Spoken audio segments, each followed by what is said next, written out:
నీటిపారుదల రంగంపై తెలంగాణ ప్రభుత్వం అసెంబ్లీలో శ్వేతపత్రం విడుదల చేసింది. దీనిపై జరిగిన స్వల్పకాలిక చర్చలో ముఖ్యమంత్రి రేవంత్ రెడ్డి మాట్లాడారు. నీటిపారుదల రంగంపై విపక్షాల అభిప్రాయం చెప్పాని, గత ప్రభుత్వం గోదావరి ప్రాజెక్టులపై విశ్రాంత ఇంజనీర్లతో కమిటీ వేసిందని, ఆ కమిటీ నివేదికను సభ ముందు ఉంచుతున్నారని, సీఎం రేవంత్ రెడ్డి తొమ్మిటిహట్టి వద్ద కూడా మరోచోట ప్రాజెక్టు రీడిజైనింగ్ కు ఇక్కడే పునాది పడింది. గత ప్రభుత్వం తప్పులు అంగీకరించి తెలంగాణ సమాజానికి క్షమాపణ చెప్పి ఉంటే బాగుండేది.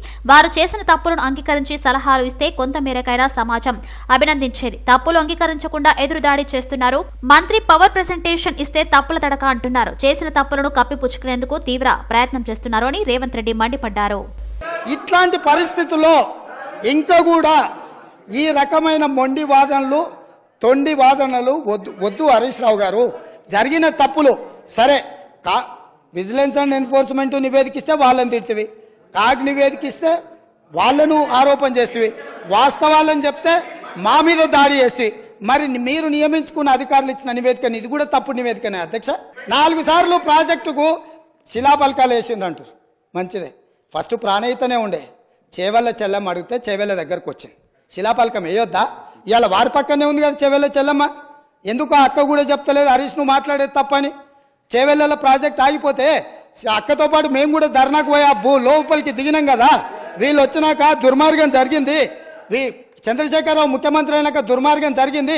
మెదక్ జిల్లాకే పరిమితం చేసుకున్నాడు, రంగారెడ్డి జిల్లాను ఎండబెట్టిండు. చేవెళ్ళ, వికారాబాద్, పరిగి, తాండూరు వరకు ఇవ్వాల్సిన గోదావరి జలాలను చంద్రశేఖరరావు దిగమింగిండు, మల్లన్న సాగర్కే ఆపేసిండని అక్క ధర్నా చేయలే. ఎదురుగ్గా కూర్చొని పచ్చి అబద్ధాలు మాట్లాడుతుంటే మా అక్క మా జిల్లా కోసం మాట్లాడతలేదంటే నాకు ఆశ్చర్యం అనిపిస్తుంది.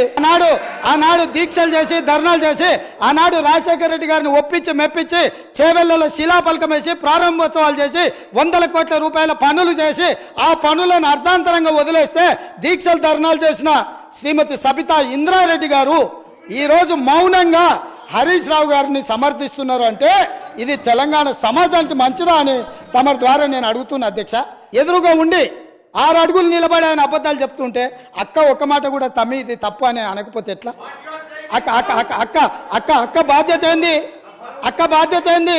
తమ్ముళ్ళు తప్పు చేస్తే చెప్పాలి, తమ్ముళ్ళు తప్పు మాట్లాడితే సరిదిద్దాలి. కానీ ఆ పని చేయరు. ఎందుకు అని అంటే రంగారెడ్డి జిల్లా ఎండిపోయినా సరే, మన ప్రాంతం పడావు పడ్డా సరే, ఇది అధ్యక్ష ఆ స్కూల్ ట్రైనింగ్ అట్లాంటిది. అందుకే అధ్యక్ష ఈ చర్చల కంటే కూడా నేను ఒక్కటే మాట అడుగుతున్న మిత్రుడు హరీష్ను, ఆయన ఏం చెప్పదలుచుకున్నా ఏమన్నా చెప్పని జరిగిన తప్పులకు క్షమాపణ చెప్పి. అసెంబ్లీలో అధికార పక్షం ప్రతిపక్షం మధ్య మాటల యుద్ధం నడుస్తుంది. నీటి పంపకంపై ఇరు వర్గాల వాగ్వాదానికి దిగుతున్నారు. ప్రభుత్వం కేంద్రానికి ఫిర్యాదు చేయలేదని శ్వేతపత్రంలో చెప్పారని మాజీ మంత్రి హరీష్ రావు చెప్పారు. వారంలోపే కేంద్రానికి ఫిర్యాదు చేస్తామని, గ్రీన్ ట్రిబ్యునల్ కు వెళ్లి స్టే తెచ్చామని ఆయన వివరించారు. పత్రం తప్పుల తడక అని చెప్పేందుకే రాయలసీమ ఎత్తిపోతల అంశాన్ని లేవనెత్తారని వెల్లడించారు. శ్వేతపత్రంలోని తప్పుల తడకలు చదివి ప్రజలకు వివరిస్తానన్నారు. ప్రభుత్వం ప్రవేశపెట్టింది వైట్ పై ఫిర్యాదు ఫాలెన్స్ పర్ అని తీవ్ర ఆరోపణలు చేశారు. 2007-8లో కొబ్బరికాయ కొట్టారు అధ్యక్ష. 2012 నాటికి ఒకసారి మనం చూస్తే ఆ రోజు ఆ ప్రభుత్వం ఖర్చు పెట్టింది 168 కోట్ల రూపాయలు మాత్రమే ఖర్చు పెట్టారు. అంటే 38,500 కోట్లలో 168 కోట్లు ఖర్చు పెట్టారు. మొబిలైజేషన్, అడ్వాన్స్ అండ్ సర్వేల పేరు మీద 1426 కోట్ల రూపాయలు బిల్లులు లేపారు అధ్యక్ష. అంటే పనిచేసింది తక్కువ, సర్వే, మొబిలైజేషన్, అడ్వాన్స్ పేరు మీద ఎత్తిన బిల్లులు ఎక్కువ.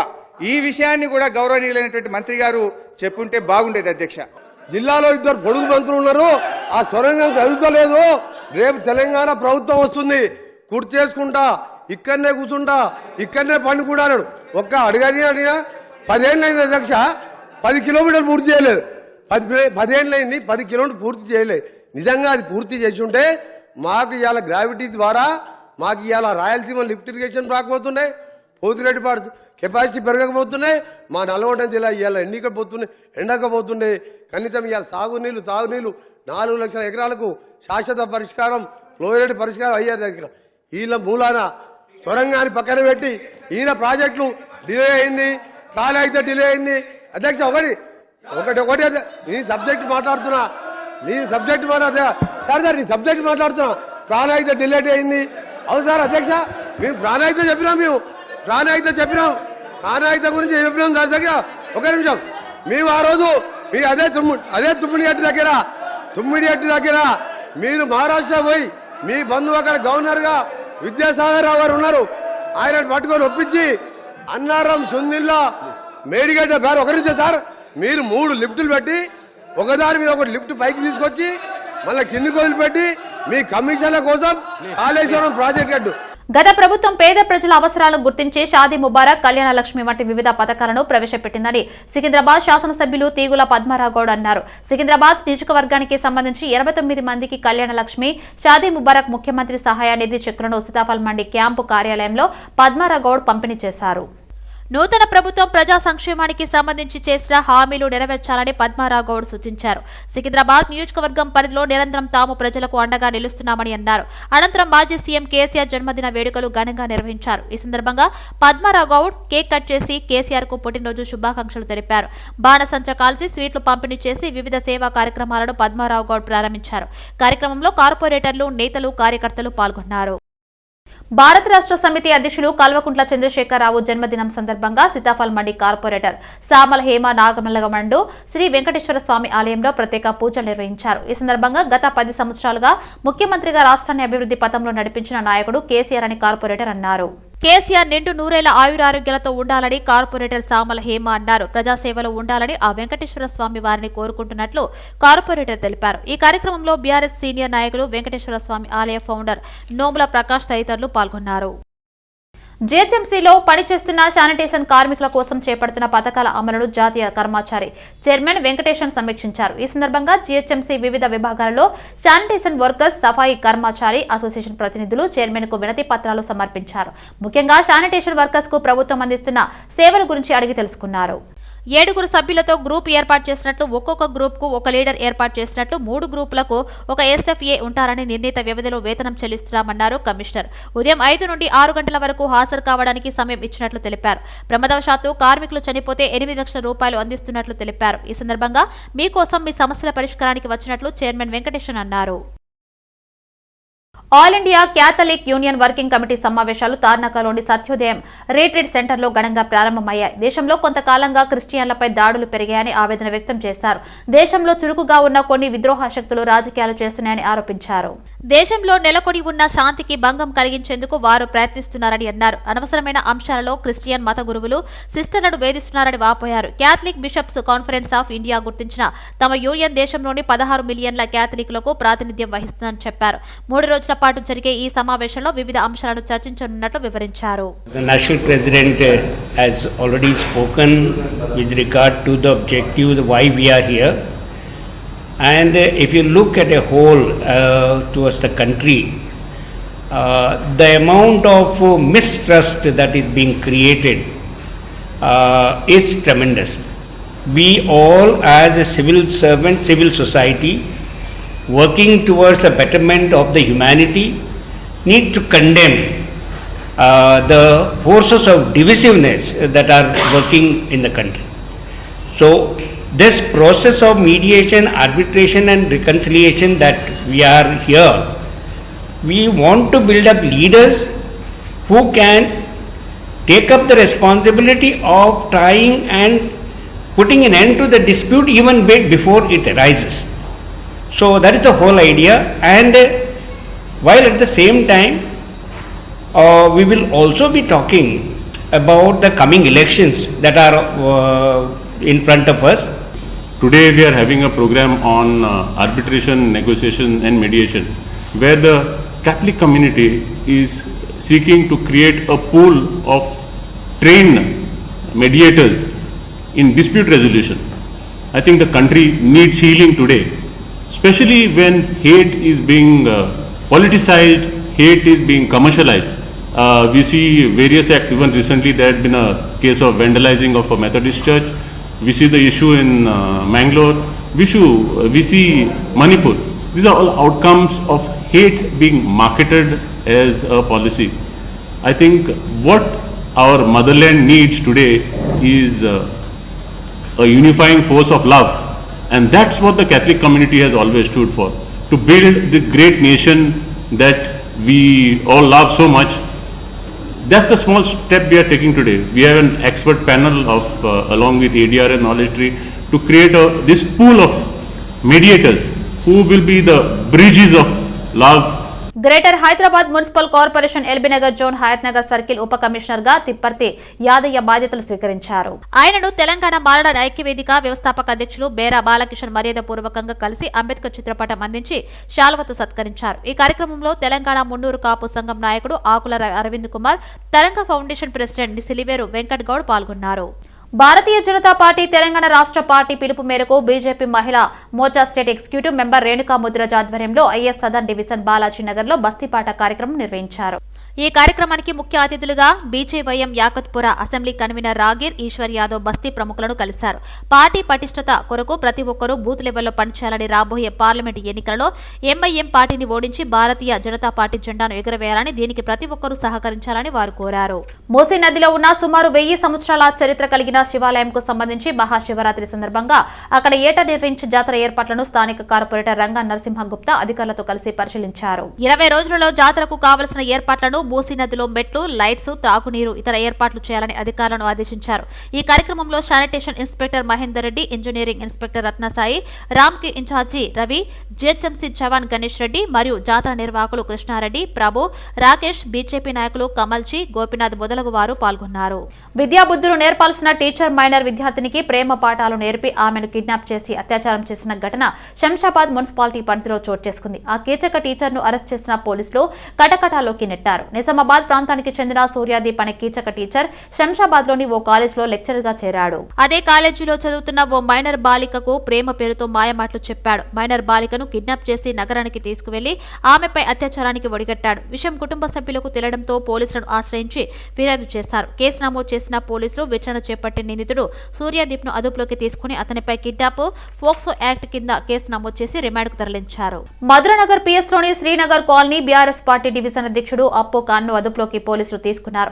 గత కొంతకాలంగా అప్పు ఖాన్ తమ్ముడు తన్ను ఖాన్ అటెంప్ట్ మర్డర్ కేసులో తప్పించుకొని ఉండటంతో పోలీసులు అప్పు ఖాన్ ను అదుపులోకి తీసుకుని విచారిస్తున్నారు. జూబ్లీహిల్స్ ఎమ్మెల్యే మాగంటి గోపినాథ్ ప్రధాన అనుచరుడైన తన్ను ఖాన్ పై గతంలో అటెంప్ట్ మర్డర్ కేసు నమోదైంది. అప్పటి నుంచి తన్ను ఖాన్ పరారీలో ఉన్నాడు. అప్పటి నుంచి తన్ను ఖాన్ కోసం గాలింపు చేపట్టారు. దర్యాప్తులో భాగంగానే అతని అన్న అప్పు ఖాన్ కు నిత్యం ఫోన్లో అతని తమ్ముడు తన్ను ఖాన్ టచ్ లో ఉంటున్నాడన్న సమాచారంతో అప్పు ఖాన్ ను మధురనగర్ పోలీసులు అతని అదుపులోకి తీసుకుని విచారణ చేపట్టారు. మేడ్చల్ జిల్లా బోడుప్పల్ మున్సిపల్ పరిధిలోని మహిళలు ఐఏఎస్ఎఫ్ విద్యార్థి సంఘం నాయకులు ధర్నా చేపట్టారు. బోడుప్పల్ ప్రధాన రహదారిపై జానవాసాలు విద్యా సంస్థల మధ్యలో ఏర్పాటు చేసిన శ్రీ సింధూర వైన్స్ పర్మిషన్ రద్దు చేయాలని డిమాండ్ చేశారు. అపార్ట్మెంట్ విద్యా సంస్థలు కాలనీల మధ్య శ్రీ సింధూర వైన్స్ ఏర్పాటు చేయడం వలన ఇళ్ల నుండి మహిళలు బయటకు రావాలంటే భయమేస్తుందని స్థానిక మహిళలు ఆవేదన వ్యక్తం చేశారు. ఈ వైన్స్ విషయంపై నెల రోజులుగా ఎక్సైజ్ అధికారులకు, బోడుప్పల్ మున్సిపల్ కార్పొరేషన్ అధికారులకు, ప్రజాభవన్ అధికారులకు, ఎక్సైజ్ మినిస్టర్ జూపల్లి కృష్ణారావుకి సైతం ఫిర్యాదు చేసినా ఎవరూ స్పందించలేదని స్థానిక అపార్ట్మెంట్ వాసులు ఆవేదన వ్యక్తం చేశారు. ప్రజాపాలన అంటే ఇదేనా అని ఎక్సైజ్ మినిస్టర్ కి సైతం ఫిర్యాదు చేసిన అధికారులు ప్రభుత్వం స్పందించకపోవడం సిగ్గుచేటని మండిపడ్డారు.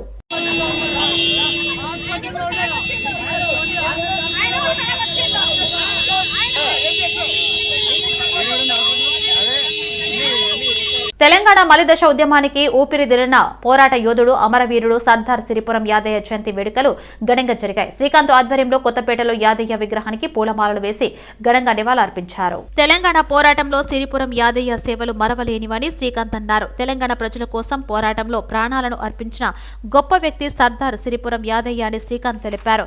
ఈ కార్యక్రమంలో రంగారెడ్డి జిల్లా ఉపాధ్యక్షులు ఆరుట్ల సురేష్, జిల్లా అధికార ప్రతినిధి బింగిపోయిన సురేష్, జిల్లా కార్యవర్గ సభ్యులు జంగయ్య, బొదిరాజ్, సీనియర్ నాయకులు, బీజేపీ శ్రేణులు పాల్గొన్నారు. పటంచెరు నియోజకవర్గం రామచంద్రపురం భారతీనగర్ డివిజన్ పరిధిలో మాజీ ముఖ్యమంత్రి కేసీఆర్ జన్మదిన వేడుకలు బీఆర్ఎస్ శ్రేణులు ఘనంగా నిర్వహించాయి. Ramachandrapuram corporator Pushpa Nagesh Yadav, Bharathinagar division corporator Sindhu Adarsh Reddy ఆధ్వర్యంలో కేసీఆర్ చిత్రపటానికి పాలాభిషేకం నిర్వహించారు.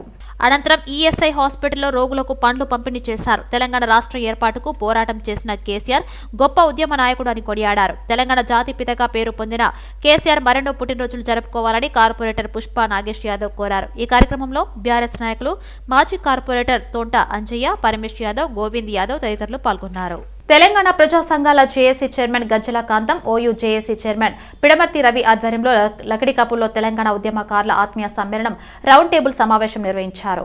మాజీ ముఖ్యమంత్రి కేసీఆర్ 2014 నుండి 23 వరకు తెలంగాణ ఉద్యమకారులను అణిచివేశారని గజ్జల కాంతం అన్నారు. గత 10 ఏళ్లుగా రాష్ట్రంలో దుర్గారావు పాలన సాగిందని గజ్జల కాంతం ఆరోపించారు. ఉద్యమంలో హరీష్ రావు రెచ్చగొట్టి యువత ఆత్మహత్యలకు ప్రేరేపించారని మండిపడ్డారు. ఉద్యమకారుల పోరాటంతో సీఎంఐన కేసీఆర్ ప్రజలను మోసం చేశాడని ఆగ్రహం వ్యక్తం చేశారు. ఉద్యమకారుల వల్లనే తెలంగాణ రాష్ట్రం ఏర్పడిందని, కానీ తెలంగాణ ద్రోహులకు పదవులు కట్టబెట్టిన కేసీఆర్ ఎప్పుడో ఉత్తమ ద్రోహి అయ్యాడని గజ్జల కాంతం అన్నారు. అని మాట్లాడి చర్చించావా? అమరవీళ్ళ కుటుంబాలను కూర్చుని అమ్మా ఈ బిడ్డలు పవన త్యాగం చేస్తేనే తెలంగాణ వచ్చిందని ఎప్పుడన్నా మాట్లాడావా? నువ్వెట్లా ఉద్యమకారులు అవుతావయ్యా? నువ్వెట్లా ఉద్యమకారులు అవుతావు? ఇయ్యల్లో నువ్వు విద్యార్థులు కొట్టిన నా కొడుకులు, తెలంగాణ ఉద్యమకారులను కొట్టిన నా కొడుకులందరినీ అసెంబ్లీ ముసులు పెట్టుకొని నీ ప్రభుత్వంలో భాగస్వామ్యం చేసుకున్నావు. ఇది వాస్తవం కాదా? నువ్వెట్లా నిజమైన మాట్లాడద్దు. ఏంద్రా పిచ్చకుండా నా కొడుకుల కోసం తెలంగాణ అంటే వీడేంద్ర, వీళ్ళు తెలంగాణను కాపాడుతుంటే వాళ్ళని నమ్ముకోవద్దు. అది అత్యంత రాకపోతుంది, అవసరం లేదు. ఎమ్మెల్యే నూడగొట్టిండు తెలంగాణ ప్రజలు నమ్మకూడదు. 2-3 మాటలు పెట్టారు.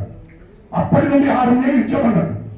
ఇంకా బట్టలు తీసుకొట్టాలి తప్ప ఎప్పుడైనా అనిశ్చితంతో ఇదే ప్రయత్నం చేస్తారు. ఏంటయ్యా 2014 నుంచి 2023 దాకా పేరు మీద లక్షల కోట్లు దోశాడే. దాని మీద నీతి నిజాయితీకి ఉన్న కాంగ్రెస్ ప్రభుత్వము, ముఖ్యమంత్రి రేవంత్ రెడ్డి గారు విచారణ పెట్టి అక్కడికి పోదామంటే వీడు అక్కడికి రాకుండా నల్గొండ బహిరంగ పెట్టాడు. అంటే తప్పుదో పట్టేయడం కోసం మొత్తం ఆ బండారం బయటపడుతుంది. మేడిగడ్డ కూలిపోతుంది. అక్కడ లక్షల కోట్లు పెట్టిన ప్రజాధనం మొత్తం మోసం చేశారు. కోట్ల రూపాయలు, 1000 కోట్లు దోచేశారు వాళ్ళ కుటుంబం. అదేవిధంగా మిషన్ కాకతీయ, మిషన్ భారత్ అనే పేరు మీద హరీష్ రావు అనేవాడు మొత్తం పెట్టి తెలంగాణలో 5 జిల్లాలకు పూర్తిగా నీళ్ళు లేవు. అడవిలో ఉన్నటువంటి వాళ్లకు ఒక 5 జిల్లాలకు మాత్రం ఇచ్చి దాదాపు 20 నుంచి 30 వేల కోట్లు దోషేశాడు హరీష్ రావు అనేటోడు. నీళ్ళు ఇప్పటికీ చూస్తున్నాడు. ఇదేంటి? ఇళ్ళలో హైదరాబాద్ చుట్టూ ఉన్నటువంటి కేసీఆర్ కుటుంబానికి సంబంధించినటువంటి బడాబాబులకు అప్పచెప్పి హయత్నగర్ లోని ఉషోదయ కాలనీలో first cry intelligence play school ప్రారంభోత్సవం కార్యక్రమం నిర్వహించారు. ఈ ప్రారంభోత్సవంలో ముఖ్య అతిథులుగా కార్పొరేటర్ కళ్లెం నవజీవన రెడ్డి పాల్గొన్నారు. అన్ని సౌకర్యాలతో ఈ యొక్క ప్లే స్కూల్లో ఏర్పాటు చేయడం చాలా ఆనందంగా ఉందని కళ్లెం నవజీవన్ రెడ్డి అన్నారు. ప్లే స్కూల్లో చిన్నపిల్లలు మంచి ఆహ్లాదకరమైన వాతావరణంలో ఆట వస్తువులతో స్కూల్ వెళ్లడానికి అలవాటు పడే విధంగా ప్లే స్కూల్ ఏర్పాటు చేశారని అనంతరం చిన్నారులకు మెరుగైన విద్య అందించేటట్టుగా ప్రజలకు అందుబాటులోకి తీసుకువచ్చిన స్కూల్ సిబ్బందిని కళ్లెం నవజీవన్ రెడ్డి అభినందించారు. ఈ కార్యక్రమంలో బీజేపీ డివిజన్ అధ్యక్షులు ఎల్లప్ప, నాయకులు గంగాని, శ్రీను, సామ ప్రభాకర్ రెడ్డి, కాలనీవాసులు తదితరులు పాల్గొన్నారు. బెల్ట్ షాపుల నిర్వహణపై, గంజాయి విక్రయాలపై ప్రత్యేక చర్యలు తీసుకుంటామని సీఐ పరమేశ్వర్ గౌడ్ అన్నారు. సంగారెడ్డి జిల్లాలో పటంచెరు ఎక్సైజ్ సీఐగా పరమేశ్వర్ గౌడ్ నేడు బాధ్యతలు చేపట్టారు. నాగర్ కర్నూలు జిల్లా టాస్క్ ఫోర్స్ లో సీఐగా పరమేశ్వర్ గౌడ్ విధులు నిర్వహించి పటంచెరుకు బదిలీపై వచ్చారు. ఇంతకుముందు ఎక్సైజ్ సీఐగా పటంచెరులో విధులు నిర్వర్తించిన సీతారామిరెడ్డి బదిలీపై ఈ ఇబ్రహీపట్నం వెళ్లారు. జేఈఈ మెయిన్స్ సెషన్ లో హైదరాబాద్ నల్లకుంట నారాయణ కాలేజ్ విద్యార్థులు ఉత్తమ ఫలితాలను సాధించారని నారాయణ కాలేజ్ విభాగాధిపతి పవన్ కుమార్ శర్మ అన్నారు. నారాయణ కాలేజ్ లోని ఉత్తీర్ణత సాధించిన విద్యార్థులను సన్మానించారు. జేఈఈ సెషన్ పరీక్షలో విద్యార్థులు సిలబస్ లో చెప్పిన మాదిరిగానే అనుసరించి ఉత్తమ ఫలితాలను సాధించారన్నారు పవన్ కుమార్ శర్మ. ముఖ్యంగా కోర్డిన్ హబీబ్ వారి సూచనల మేరకు విద్యార్థులు తమ ప్రతిభను కనబర్చి ర్యాంకులను సాధించారన్నారు. అంతేకాకుండా విద్యార్థుల తల్లిదండ్రులు పెట్టుకున్న నమ్మకాన్ని వమ్ము చేయకుండా మొదటి ర్యాంకులో సాధించడం ఎంతో గర్వకారణమన్నారు. నారాయణ కాలేజ్ ఉపాధ్యాయ బృందం బోధనతోనే ఉత్తమ ఫలితాలను సాధించడంపై హర్షం వ్యక్తం చేశారు.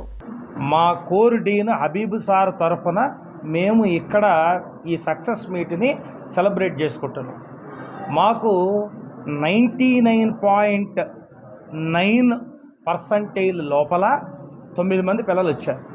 అలానే 99 అంతకన్నా తక్కువ పర్సంటేజ్, అంతకన్నా ఎక్కువ బెటర్ పెర్ఫార్మెన్స్ చేసిన పిల్లలు ఒక 47 మంది పిల్లలు ఉన్నారు. ఈ పిల్లలందరూ కూడా ఖచ్చితంగా డ్యామ్ షూర్ 10,000 లోపల వస్తారు. అలానే 1000 లోపల ఒక 10 మంది ఇవాల్టి రోజు పెర్ఫార్మెన్స్ దృష్ట్యా ఒక 10 మంది అయితే వస్తారు. సో కాబట్టి మా దరిదాపుల్లో ఏ కాంపిటేటర్కి రానటువంటి రిజల్ట్, ఇంకా నారాయణ వాళ్ళ డిఫరెంట్ ప్రెమిసెస్లో కూడా రాని రిజల్ట్ ఈ క్యాంపస్లో వచ్చింది. దీనికి పూర్తి బాధ్యత మా కోర్డీన్ అయినటువంటి హబీబ్ సార్దే. ఆయన ఎంతో కష్టపడి మంచి ప్లాన్స్ వేసి అకాడమిక్ టీం అంతటిని జాగ్రత్తగా కూర్పు చేసి పిల్లలని జాగ్రత్తగా చదివించి వాళ్ళని ఈ స్థాయికి తీసుకురావటం జరిగింది. ఇందులో పేరెంట్స్ సహకారం అపారమైనది. వాళ్ళు మమ్మల్ని నమ్మి మా దగ్గర ఆ పిల్లల్ని పెట్టడం చేతనే మేము ఈ రిజల్ట్ తేగలిగాం. వీళ్ళల్లో సగానికి పైగా, అంటే ఈ హాల్లో కూర్చున్న పిల్లల్లో సగానికి పైగా మా నారాయణ స్కూల్లో చదువుకున్నటువంటి పిల్లలే. పూర్తిగా 3 సంవత్సరాలు 8th, 9th, 10th మా స్కూల్లో చదువుకున్నటువంటి పిల్లలే ఈ రిజల్ట్లో ఎక్కువ సింహభాగాన్ని కాంట్రిబ్యూట్ చేశారు. కాబట్టి మా స్కూల్ ప్రిన్సిపల్స్కి కూడా మేము కృతజ్ఞతని చెప్పుకోవటానికి ఇది ఒక మంచి అవకాశం. అలానే మా ప్రిన్సిపల్స్ కూడా వాళ్ళు అహోరాత్రాలు కష్టపడి ఈ పిల్లల్ని క్రమపద్ధతిలో చదివించడానికి ఎంతో ఉపయోగపడ్డారు. వీటన్నిటికన్నా నా కొలీగ్స్. తెలంగాణ త్రోబాల్ అసోసియేషన్ వార్షిక జనరల్ బాడీ మీటింగ్ ఎన్నికలను హైదరాబాద్ యూసఫ్గూడలోని వల్లాల గ్రౌండ్స్ లో నిర్వహించారు. గౌరవనీయమైన సమావేశం కీలక ఆఫీస్ బేరర్లను ఏకగ్రీవంగా ఎన్నుకుంది. తెలంగాణలోని మొత్తం 10 జిల్లాల నుండి విశిష్ట కార్యదర్శులు, అధ్యక్షులు, ఏజీఎం ఎన్నికలలో చురుకుగా పాల్గొన్నారు. కొత్తగా ఎన్నికైన సంఘం సంయుక్తంగా వార్షిక క్యాలెండర్ను ప్రతిపాదించింది. ఇది హైదరాబాద్ లో నిర్వహించే జూనియర్ నేషనల్ ఛాంపియన్షిప్ కోసం ప్రణాళికను హైలైట్ చేస్తుంది. ఎన్నికలను పర్యవేక్షించేందుకు తెలంగాణ రాష్ట్ర స్పోర్ట్స్ అథారిటీ నుండి అలెగ్జాండర్ ఫ్రాన్సిస్ పరిశీలకుడు కూడా నియమితులయ్యారు. Madhu throwball federation of India నుండి పరిశీలకుడిగా వ్యవహరిస్తారు. గత 2 times కూడా నన్ను ప్రెసిడెంట్గా ఎన్నుకోవడం చాలా సంతోషంగా ఫీల్ అవుతున్నాను. అందరూ కూడా హార్ట్ఫుల్ థ్యాంక్స్. ఇప్పుడు 3rd time మీటింగ్ జరుగుతుంది. అందరూ కూడా డిసైడ్ అవ్వడం మనకి యునానిమస్గా సరే ప్రెసిడెంట్గా పెట్టాలని చెప్పి అనుకోవడం చాలా సంతోషంగా ఫీల్ అవుతుంది. మరి ఒకసారి అందరూ కూడా హార్ట్ఫుల్ థ్యాంక్స్. ఇంకేంటంటే మనం గవర్నమెంట్ రికగ్నైజేషన్ ఇచ్చి పిల్లలకి ఎన్నుకునే విధంగా కష్టపడాలనేది మనందరి డ్రీమ్. సో మీరందరూ కూడా ఇప్పుడు 10 years చూస్తాను. కంటిన్యూస్గా మీరు అందరూ స్కూల్ మ్యాక్సిమం కాంపిటీషన్స్ కండక్ట్ చేసి గవర్నమెంట్లో కావాలి. ఇంకా పెద్ద ఎత్తున ప్రోగ్రామ్స్ కండక్ట్ చేద్దాం. ఇంకా అలా కూడా నేషనల్స్ కండక్ట్ చేద్దామని అనుకున్నాం. సో కొంచెం మాట్లాడి నేషనల్స్ కూడా మనం మన ప్లేస్లో చేసే విధంగా కష్టపడదాం. అంటే స్పోర్ట్స్ని బాగా గుర్తింపు తీసుకొచ్చే విధంగా అందరూ కష్టపడతారు. ఈరోజు ఆలస్యమైంది, సారీ, నాకు వేరే పనిపైన